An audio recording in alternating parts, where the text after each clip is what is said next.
Good day and thanks for joining us. I'm Antika Rasava reporting from Athens, and here's what's happening. Prime Minister SAMARAS and his coalition partner Evangelos Venizelos meet today to set the agenda of talks which the government will hold next week with the troika of lenders. That's when they return to discuss a €2 billion fiscal gap which Athens has to show its lenders how it plans to cover, so it can convince them to continue dispersing aid and bailout installments to Greece. Another issue expected to dominate the meeting between these two leaders is a fierce controversy that has erupted between the two parties, the coalition partners, over a €25 entrance fee at state hospitals.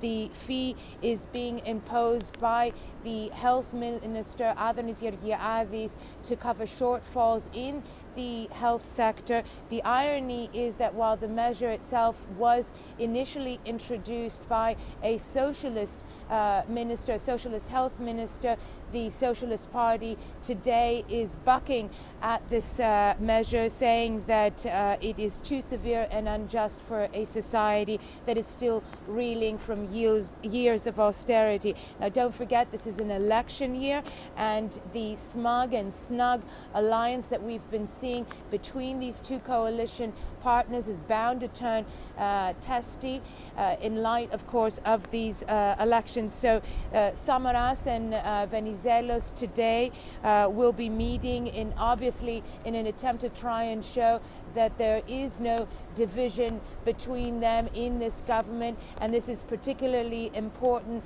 for the international audience as Greece assumes the European Union presidency officially this week. Now, loads of European officials will be arriving in the coming hours and in the next day to attend an official ceremony marking the start of the Greek presidency. For Athens, this is a seminal moment. It wants to showcase its attempts to revive the Greek economy, and it wants to showcase what it's calling a success story. It's no wonder, therefore, that the Prime Minister SAMARAS has pulled the plug on a visit here by a team of European parliamentarians who have been touring troubled European economies, putting together a study on the impacts of the troika and austerity effectively on these troubled economies. Mr. Samaras's decision was strongly criticized by the leftist opposition here, the leftist Syriza party, but it also stoked a lot of criticism from this team of European parliamentarians who said that it was urgent to explore the huge social, economic, and democratic harm that has been caused by the troika and these austerity measures in these troubled countries. There has been no date as to when this visit will be rescheduled. That, of course, has annoyed these European parliamentarians so much more. That's it from us here today. Join us here again tomorrow.